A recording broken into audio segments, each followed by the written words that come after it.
সে বেঁচে আছে কি নেই সেটা তো কেউ জানে না, কিন্তু ওর জন্য কেউ অপেক্ষা করতে পারলো না, এটা আমি দেখতে পেলাম। আমি কাউকে কোনো দোষ দিচ্ছি না, তাই তোমরা যাই বলো আমাকে আর হাসতে বলো না। আমি তো আড়ালে আড়ালেই থাকছি, যাতে আমার দুঃখ দেখে ঋষির মনে কোনো দুঃখ না জেগে ওঠে। তোমরাই তো বরং আমাকে ডেকে আনছো, তাই বরং আমাকে আমাকে একটা আড়ালেই থাকতে দাও, আমাকে আর ডেকো না। যতক্ষণ না অবধি আমি হাসি মুখে আসতে পারছি ততক্ষণ অবধি বরং আমি আসবো না।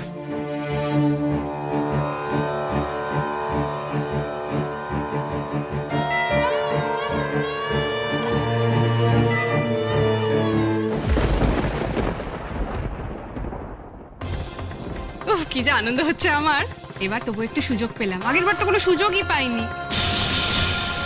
ওই দেখো কিরকম গম্ভীর হয়ে আছে, দেখো তো কিরকম গম্ভীর হয়ে আছে মুখটা। আচ্ছা এরকম গম্ভীর একটা বরকে হলুদ মাখাতে ভালো লাগে বলো তো?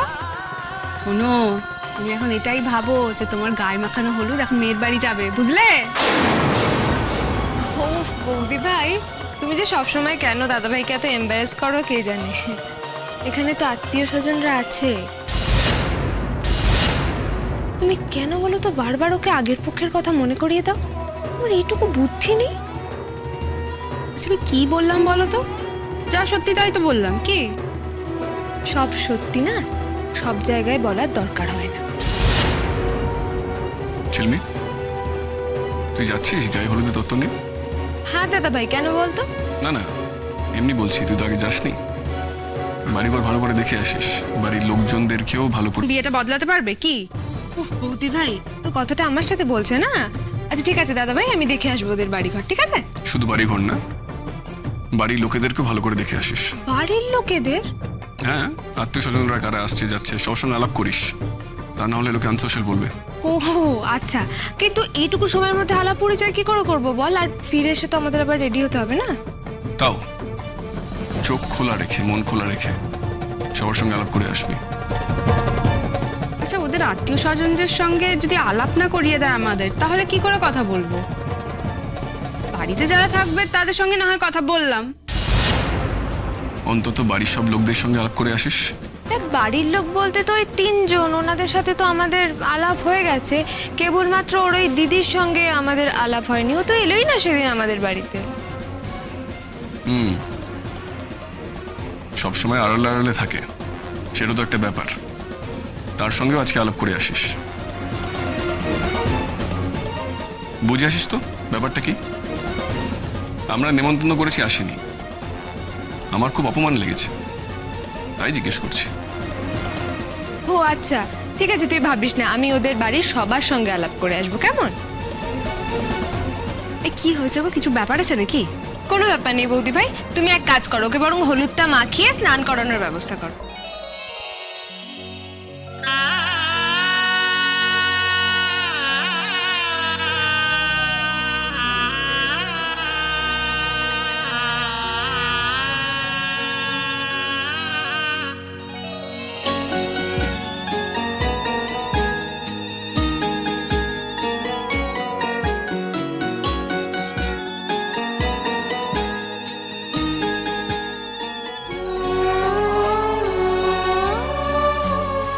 আমাদের বাড়িতে যা আবার হাসি গানে ভরে উঠবে, সবাই এত আনন্দ করবে ভাবতেই পারিনি কো। সে আশা ছেড়েই দিয়েছিলাম রে ছোট। তা কেন মেজদি ভাই? মেজদা যেদিন এই বাড়িতে আবার ফিরে এসেছে আমি জানতাম যে আমাদের বাড়ি আবার হাসি হাসি খুশিতে ভরে উঠবে। তুমি বলো না মেজদি ভাই, মানুষটাকে তো তুমি এত মুখঝুঁক করতে, এখন কি আর এটা ভাবতে পারো তুমি? মুখ ঝুঁকিয়া সাধে করেছি রে, আমার সারাটা যৌবনকাল একেবারে বিতা করে দিয়েছে। সে যে কি কষ্টের, সে কষ্টের কোনো তুলনা হয়নি রে। তবে হ্যাঁ, এখন ফিরে এসে 10 গুণ উসুল করে দিয়েছে। তখন তো সবার কাছে মুখ লুকিয়ে থাকতে হতো, কারোর কাছে মুখ পর্যন্ত দেখাতে পারতাম না। এখন কিন্তু বুঝতে পারি স্বামী থাকা আর না থাকার মধ্যে কি পার্থক্য, হাড়ে হাড়ে টের পাই। এখন সব সময় মাথার ওপর বটবৃক্ষের মতো থাকে।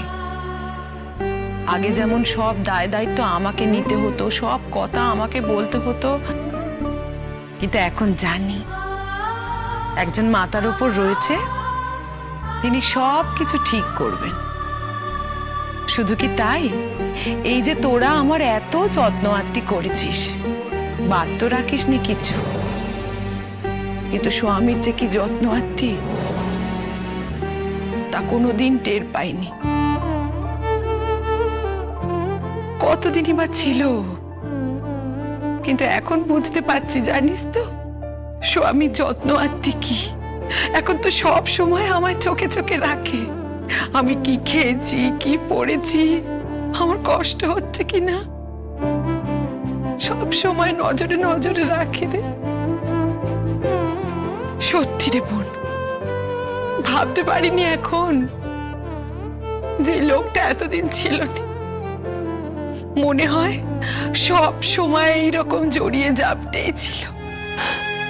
শুধু জাহ্নবী যদি আবার ফিরে আসতো এই সংসারে, তাহলে আমাদের সংসারটা পরিপূর্ণ হয়ে যেত। সত্যি কথা বলবো তোকে ছোট, আমার কিন্তু মনে হয় জাহ্নবী আর বেঁচে নেই কো, বেঁচে নেই কো, বেঁচে নেই কো। যদি বেঁচে থাকতো তাহলে কি সে ফিরে আসতো না? বেঁচে আছে অথচ ফিরে আসছে না, তাই কখনো হয় নাকি বল? তাই যে চলে গেছে, তার জন্য কষ্ট হচ্ছে ঠিকই, খুব কষ্ট হচ্ছে, খুব, কিন্তু মানিয়েও তো নিতে হবে বল। এই যে ঋষি বাবা আবার বিয়ে শাদী করছে, আমার কিন্তু খুব ভালো লাগছে। আর ওই মেয়েটাও কিন্তু খুব ভালো, দেখেছিস? দেখে তো ভালোই মনে হলো মেজদি ভাই। আর ওই পরিবারটার তো কোনো কথাই নেই গো, খুব ভালো পরিবার। ঠিক বলেছো মেজদি ভাই, এখন সব ভালোই ভালোই কেটে গেলেই ভালো। আমার ছেলেটা যেন জীবনে শান্তি পায়, সুখ পায়। ওর তো বিবাহিত জীবনটা কোনোদিনই সুখের ছিল না, তাই ঠাকুরের কাছে এই প্রার্থনাই করি যেন এবার জীবনেও সুখী হয়।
আরে এই তো, এসো এসো এসো এসো, তোমাদের জন্য তো অপেক্ষা করছিলাম। গোধূলি লগনে বিয়ে, তোমরা তো দেরি করে ফেললে।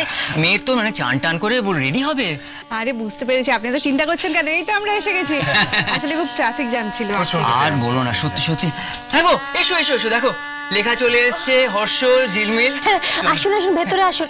এই দেখুন, আমি তুলিকে খুঁজে পাচ্ছি না। এই সময় ওদের নিয়ে কোথায় একটু বসাবে, মেয়েটা যে কোথায় গেল না বুঝতে পারছি না। আপনারা ব্যস্ত হচ্ছেন কেন বলুন তো, আমরা গিয়ে বসছি। না না, তা তো বটে, কিন্তু এই সময় তো তুলিটাকে দরকার ছিল। চলো আমরাই নিয়ে যাই অলির কাছে। এসো এসো বাবা, এসো এসো এসো এসো বাবা, এসো এসো মা, এসো এসো এসো। এই দেখ অলি, তোর শ্বশুর বাড়ির লোকেরা চলে এসছে, বসতে হয়। বসো বাবা, বসো বসো বসো। বসো বসো বসো বসো। দিদিভাই কেমন আছো তুমি? চিন্তায় পড়ে গেছিলে না? ভেবেছিলে বোধহয় আমরা আর আসবোই না, আর তোমার বিয়েটাও হবে না, গায়ে হলুদ হবে না, কি এরকম ভেবেছিলে তো?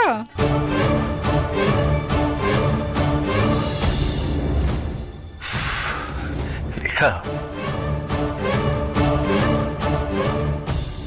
আজকের দিনে এসব অলক্ষণে কথা বলতে নেই। বালাই ষাট, বিয়ে কেন হবে না, কেন তোমরা আসবে না? আর তাছাড়া আমার মেয়ে তো নিজে থেকে ওখানে যায়নি, তোমরাই পছন্দ করেছো। আমি জানতাম তোমরাও ঠিক আসবে, গায়ে হলুদও হবে, বিয়েও হবে। এমন সব বোকা বোকা কথা বলো না সব জায়গায়, কেন এমন করো? আচ্ছা, কেমন আছো অলি দিদি? এই ঝিলমিল, ওলি দি আবার কি? বৌদিওয়ালা প্র্যাকটিস করো। ওকে আবার কি বৌদি বলবো, তো আমারই বয়সী। আচ্ছা বলো, কেমন আছো অলি? এই কি হচ্ছে? ওলি আবার কি? তোমাকে যদি আমি নাম ধরে ডাকি তোমার কি আপত্তি আছে? না না, আমার কোনো সমস্যা নেই, তুমি যা ইচ্ছে তাই ডাকতে পারো। হ্যাঁ, আগের জনকেও তো নাম ধরেই ডাকতো।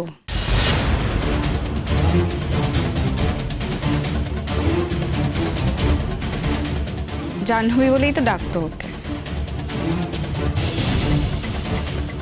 এই জন্যই না তোমাকে আমি এখানে আনতে চাইনি।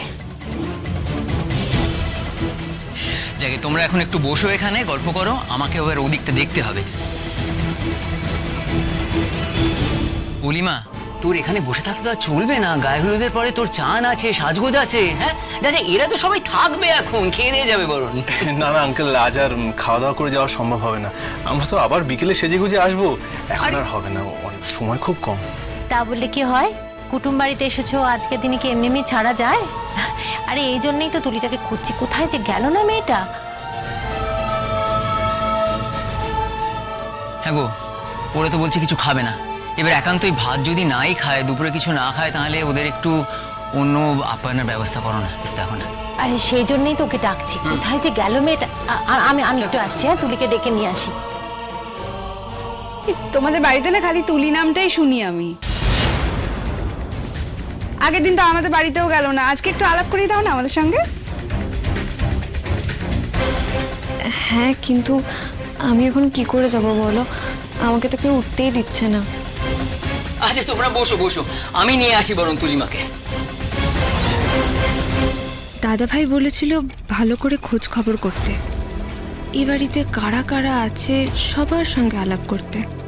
কেন বলেছিল কথাটা বুঝতে পারছি না তো।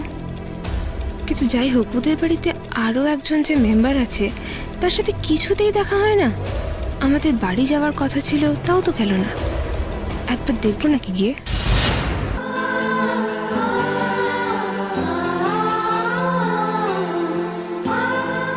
এই কি কথা হচ্ছে গো? তোমরা কি কথা বলছো কানে কানে ফিসফিস করে?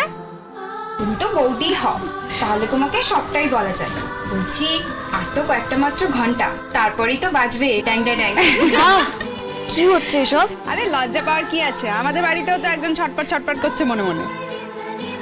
যাক বলি, এমনি তোমার শরীর টরীর ঠিক আছে তো? হ্যাঁ দাদা ভাই, শরীর ঠিক আছে। দাও এখানে দাও। এইসব কি করেছে? কি করেছে? কি দরকার ছিল? না না, ওসব বলে চলবে না। দাও দাও দাও দাও দাও। এইগুলো তো খেতেই হবে, প্লিজ। দাও ওকে। হ্যাঁ, শুরু করে দাও। এই শোন, তোরা একটুখানি খেয়ে নে। না থাক, সকালবেলা থেকে আর কত খাবো বলুন আন্টি। ওই স্নান হয়ে যাক না, তারপর আমরা একসাথে খাবো। আচ্ছা, বলছিলাম যে আমাদের না ওই তত্ত্বগুলো গাড়িতেই রয়েছে, ওগুলো যদি কোনোভাবে। ও, ওখানে লোক আছে, কোনো অসুবিধা হবে না। অলি, তুমি চলে যাও এবারে, সময় কিন্তু আর একদম নেই, দেরি করো না, যাও যাও। চল ওলি চল, তোকে স্নানটা করে নিয়ে আসি। আচ্ছা তুলিদি কোথায়? আমি তো গিয়ে কোথাও খুঁজে পেলাম না, দেখো আবার নিজের ঘরে বন্দি হয়ে আছে। হ্যাঁ দেখছি। হ্যাঁ যা যা যা, তাড়াতাড়ি তাড়াতাড়ি যা।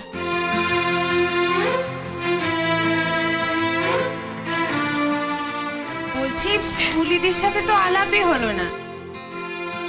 আজকেও কি আলাপ হবে না নাকি? বিয়ের দিনও বুঝি লুকিয়ে লুকিয়ে থাকবে?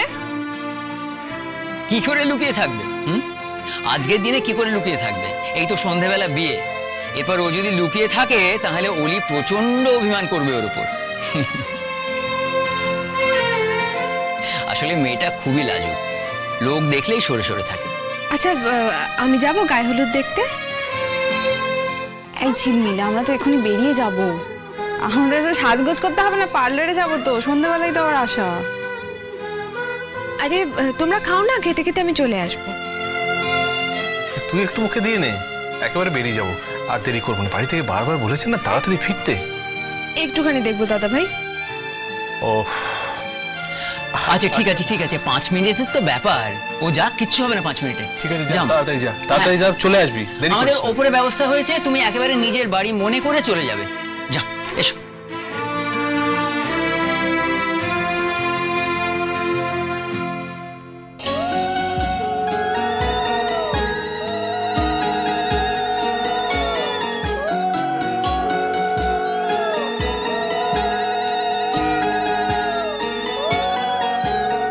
তুলিদি, তুই ওখানে দাঁড়িয়ে আছিস কেন? আয় এদিকে আয়। না বোন, এখানেই ঠিক আছে। জাহ্নবীর মতো গলা লাগলো না? দুধ, আমি যে কি ভাবি না, জাহ্নবী এখানে কোথা থেকে আসবে?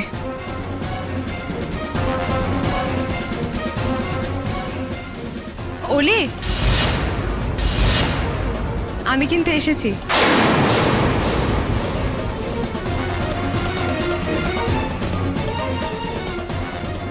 তুলি, তুলিদি, আরে এই তুলিদি, তুই পালিয়ে যাচ্ছিস কেন? ঝিলমিল তো আমার ননদ হয়। তারপরে নিও, এই তোমাকে একটু হলুদ মাখাবো, এসো। এই আমি না বাড়ি থেকে একদম স্নান করে রেডি হয়ে এসেছি, আমাকে প্লিজ হলুদ লাগিও না। বেশ, একেবারেই হলুদ হবে না তা তো হয় না। তোমার বৌদির গায়ে হলুদ বলে কথা, একটা ছোট্ট অন্তত টিপ তো পড়তেই হবে।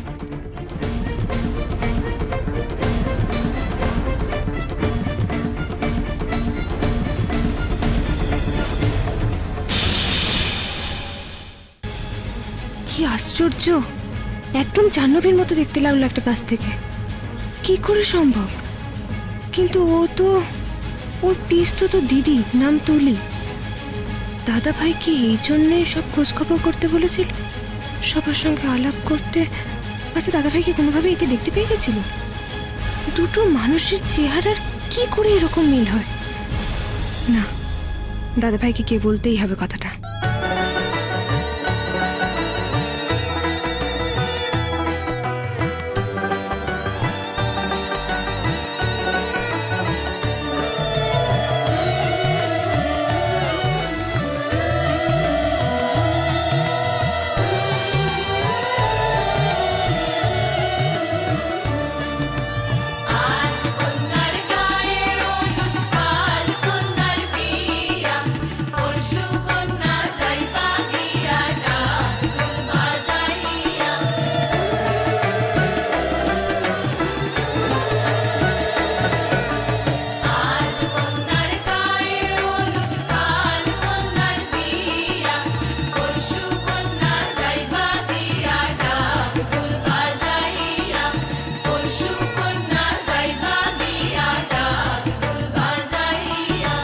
আর সে